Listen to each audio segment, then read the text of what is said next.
David Boudia joins us now. David, congratulations again on such an incredible diving career and officially announcing your retirement. Why now? Well, thanks, Natalie, for reaching out. I appreciate it. I think it's always been, whether it's after 2016, I took 7 months off, pursued something else. I somewhat liked it, but there's always this itch to get back into the pool. And this last go around was a lot different. Going into my fourth Olympic Games, training, life looked a lot different with three kids. And I think it was coming to an end.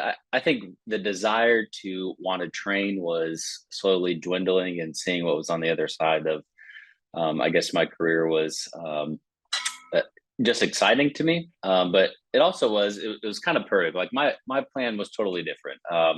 I would go out, make my fourth Olympic Games, dive at the Olympics, and then close the door. And it didn't happen that way. And I wouldn't want to walk through it again, Natalie, but I would not change a thing, because I think that itch would still be there had I gone to the Olympic Games.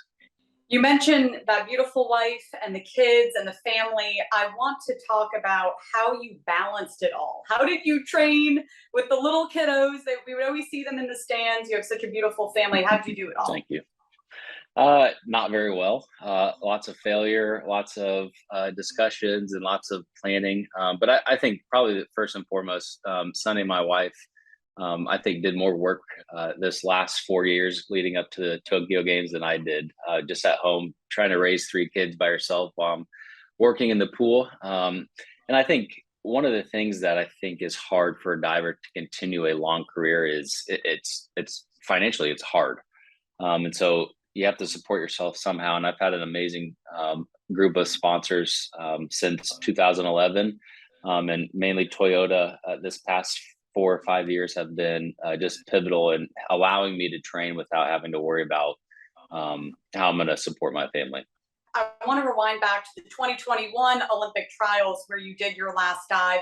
Did you have any anticipation that would be your final dive? So typically I don't look at a competition of where I'm at. I knew heading into that fifth round that I wasn't diving horribly. I wasn't diving great. Obviously I missed a really bad fourth round. And so I knew that it was super close. Didn't hit my fifth round dive. So going into my sixth round, I just said, well, this could be my last dive. Let's end it with a bang. And if I get on the team, great. If not, then let's come out of the water and I guess show what sportsmanship looks like. Obviously in that moment, you turn around and look at the scoreboard, and I was third place. You're like, oh man, that sucks. And it was an unfamiliar position that I haven't been in since 2004 Olympic trials, obviously, which was years ago. But it was an opportunity for me to, I guess, be in a role model position and show what it looks like to lose with grace, I guess. And so that opportunity was not about me. It was about congratulating my competitors, and then trying to process what just happened. Your gold medal in London has to take the cake for one of your most pivotal accomplishments in the sport. But take us through some of those other cherished moments throughout your diving career. Yeah, I mean, I think obviously the gold medal is the one that will go on the top. But I would say the hardest one that I've had to win was the bronze medal in Rio. I think coming off of a successful Olympic Games in 2012, there was a load of competition from 2012 to 16. And so the pressure was on, life change was different. I then had one daughter with my wife, Sunny. And so I think stepping out there and being on the podium, I think I'm actually more proud of that than the 2012, just because of the adversity that the last 4 years leading up to that was. I love that, fighting and facing that adversity being one of your most pivotal and accomplished moments in the sport of diving. David, once a diver, always a diver. Hard to get away from the sport. Can you tell us what you're doing next? Yeah, so immediately after the 21 Olympic trials, I started as assistant coach at Purdue in July. And so since then, I've been coaching here. And what's hard is I really love Lafayette, and I don't want to leave Lafayette. And it's going to be hard to push that man who's had a lot of success in the pool out, and I don't plan to do that. So it's an honor to work alongside Adam Soldati here, and I think I'm in an awkward position where a lot of these team members at Purdue I dove with, and so they're it's not like David's the coach. He's kind of the diver, the friend, but also the coach. And so the past year has been a learning process, but it's kind of kept my love for the sport. And I love what I do. That alarm clock wakes me up at whatever 5:45 or 6 a.m. sometimes, and it's not a grudge getting out of bed to go to the pool.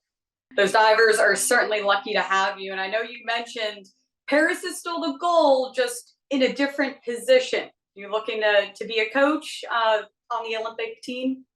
Yeah, so what Adam and I have worked out, he has a little more kids than I do, and schedule gets busy. But so I had the opportunity to take four of our Purdue divers to the World Championships in Hungary and coach them in Budapest at that World Championships. And I think what we'll try to do is, if the schedule allows, that I'll continue to go down the international route with our divers, and he'll focus on NCAA's, and together we'll try to, I guess, create an environment where a champion can be made here at Purdue, and continue to fine tune those little details together. I'll never forget an interview that you did. You talked about your back dive pike on 10-meter being your scariest dive.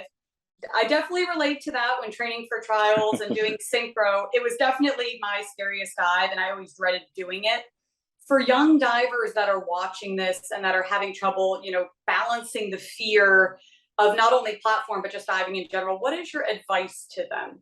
Yeah, I mean, I think I could probably speak 15 minutes on that topic alone, even more. But I would say two things. Technically, I think one of the hardest things is when you get up on the 2-meter platform or the 3-meter, and you're doing a dive for the first time. That's petrifying, and you try to go through all these scenarios of all the things that could go wrong. Is to stop in that moment and know that if I babied this dive, it's going to be way harder than it actually is. And so getting up there and doing it like the lead up, I think is crucial. But even more than that, your mind has a lot of power. And I think if I look back on my career, I think one of the advantages I had over my competitors was not physically better than them, but I think I was more prepared mentally, and I learned how to do that through competition. And so, stepping up to that 3-meter springboard or that 10-meter platform, knowing that your coach, he knows that you have the ability to do it, and kind of pushing past that fear and staying in that moment, taking baby steps. It's not going to happen overnight.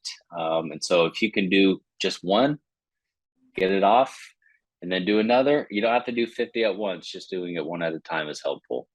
I always prefer just working on the lead ups for that dive. Yeah. I think everyone gets really good at lead ups. And then when it's time to take it up, I don't think I'm ready yet. Maybe we should do a few more. And that's, I think, what's funny now, I think that's the time where you're like, that's probably when you're ready, when you say, let's just do a couple more.